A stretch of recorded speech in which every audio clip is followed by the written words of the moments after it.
Salah satu alasan mengapa konten kreator perlu memilih gadget mobile seperti smartphone atau tablet yang mendukung AI adalah karena hal ini dapat memudahkan pekerjaan mereka. Namun, disclaimer dulu ya, saya tidak mengatakan bahwa gadget murah atau smartphone yang terjangkau di kantong tidak bisa menghasilkan cuan. Nyatanya, di media sosial itu ya, melihat konten kreator yang sudah berusia lanjut sekalipun tidak peduli soal tata letak kamera, tidak tahu soal pencahayaan, berbicara apa adanya tapi tetap sukses menjadi afiliator dengan jangkauan audiens yang tinggi dan berkualitas. Jadi tidak sesederhana cerita para suku di luar sana ya.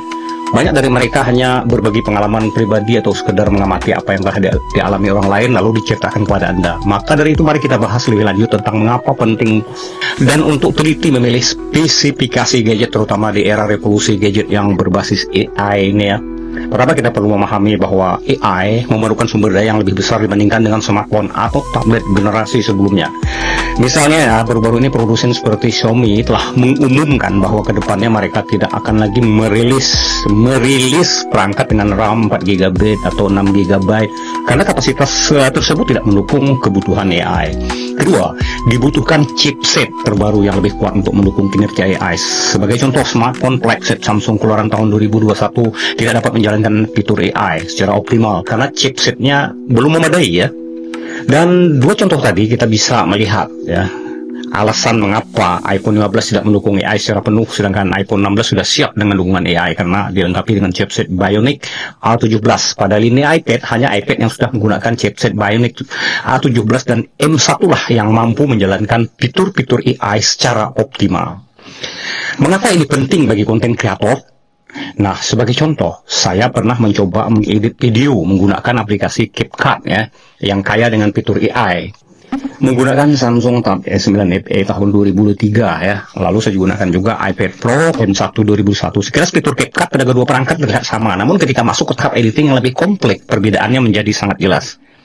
Kita bisa abaikan fakta bahwa iPad Pro memang jauh lebih cepat dibandingkan dengan Tab S9 FE. Bahkan jika dibandingkan dengan Tab S9 regular premium sekalipun, namun ada satu fitur yang hanya muncul di iPad Pro yaitu Tool yang dapat mengubah gambar menjadi video. Dengan kata lain, iPad Pro bisa mengubah gambar statis menjadi animasi melalui perintah teks.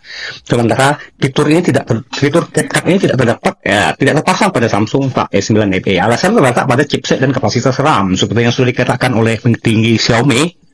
Seperti yang kita singgung di atas tadi ya, selain dukungan chipset yang lebih modern dan kuat, AI membutuhkan RAM yang lebih besar. Semakin besar RAM, semakin memungkinkan untuk mendukung pekerjaan multitasking dan proses yang lebih kompleks ya. Terakhir, disclaimer lagi saya nih ya, tidak semua yang diajarkan para suhu di media sosial itu cocok dengan karakter kita ya. Kalau kita mau konten ya, karakter kita masing-masing itu beda. Terkadang mereka hanya berbagi teori yang terkesan cocokologi. Saya punya teman yang sempat putus asa mengikuti saran dari para suhu ya, malah sampai habis duit nih, hingga akhirnya dia memutuskan untuk membuat konten sesuai hobinya tanpa memikirkan apakah akan laku atau tidak. Kini dia sukses besar. Menurutnya yang terpenting adalah mengikuti pedoman dan kebijakan platform seperti di YouTube misalnya nih ya, IG atau Instagram, TikTok dan Facebook, bukan sekedar mengikuti petunjuk para suhu. Nantikan video selanjutnya di mana saya akan berbagi lebih banyak tentang pentingnya memilih gadget dengan fitur AI. Sekarang setidaknya kita sudah sedikit memahami alasan mengapa gadget dengan dukungan AI sangat penting bagi konten kreator.